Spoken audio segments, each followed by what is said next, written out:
সমুদ্রের জীবনে জোয়ার ভাটা আছে, মানুষের জীবনেও আছে।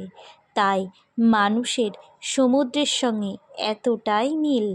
জীবনের প্রতিটি মুহূর্তকে উপভোগ করো, কারণ তার কখনো ফিরে আসবে না। যখনই মনে হয় কেউ পাশে নেই, তখন নিজের প্রতিচ্ছবির দিকে তাকাও, সেই তো তোমার সাথে সর্বদা আছে। মনে রেখো, কান্না তোমাকে দুর্বল করে না, এটা তোমার ভিতরের শক্তির বহিঃপ্রকাশ। কিছু কথা না বলেও বোঝানো যায়, কিন্তু সেই বোঝা বুঝতে চায় না। আঘাত না পেলে যেমন কাছের মানুষ চেনা যায় না, ঠিক তেমনই বিপদে না পড়লে প্রকৃত বন্ধু চেনা যায় না। জীবনে একা চলতে শিখো, একা সব কিছুই শিখতে হয়, কারণ ভিড় সাহস যোগায় কিন্তু পরিচয় কেড়ে নেয়। জানতে চাও আমার মূল্য? তাহলে আমাকে না পাওয়া সেই মানুষটাকে জিজ্ঞাসা করো, পুরো উপন্যাস শুনিয়ে দেবে। সব সময় সব কিছু প্রকাশ করতে নেই। তুমি কারো প্রতি আসক্ত, যোগাযোগ ফুরোয়, অধিকার ফুরোয়, শুধু ফুরোয় না, কিছু মানুষের প্রতি মায়া। এই শহরে ক্ষণিকের হাত ধরা মানুষের কিন্তু অভাব হয় না, অভাব হয় শেষ পর্যন্ত হাত ধরে থাকা মানুষের।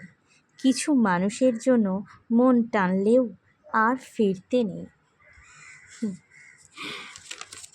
যার জীবনে পূর্ণতার চেয়ে অপূর্ণতার গল্প বেশি, তার কাছে ব্যর্থতার আরেক নাম ভালো আছি। একবার জেদ ধরে ফেললে শুধু তোমার চেহারা নয়, নাম পর্যন্ত ভুলে যাওয়ার ক্ষমতা আছে আমার।